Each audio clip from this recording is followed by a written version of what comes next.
o'zbek oshxonalari ham ochilib boshlayapti hozir Vyetnamda. Yo'q, Ha, bor. Vyetnamda. Vyetnamda bor. Xonalaziz aka, shu paytgacha eng ko'p qaysi davlatga tur sotdinglar? U davlat nimasi bilan boshqacha?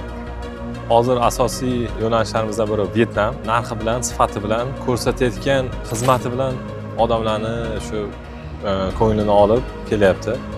Va shunaqa davlat 3-4 ta kurorti bor, hammasi har xil, bir-biridan yaxshi degan bo'ladi. Masalan, hammani tabiga deydimi, to'g'ri keladigan kurortlar. Demak, Vyetnamda o'zbeklar ko'p, borib bemalol til bo'yicha qiynalmaysiz. Qiynalmaysiz ham, keyin o'zbek oshxonalari ham ochilib boshlayapti hozir Vyetnamda. Yo'q, bor. Vyetnamda. Vyetnamda bor. Vyetnamda 3 ta kurort bor. Eng mashhurlardan biri Danang, Nha Trang, Phu Quoc. Yana boshqalari ham bor. Endi bizda mashhuri o'sha 3 tasi. Va uchalasi bir-biridan zo'r deymiz-ku. Endi albatta bir-biriga o'xshamas desak to'g'ri bo'ladi.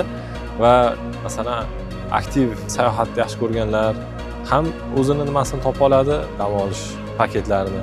Ham shunchaki yotib, o'sha plyajda, quyoshda bahra olib yotadiganlar ham masalan o'ziga topa oladi-da.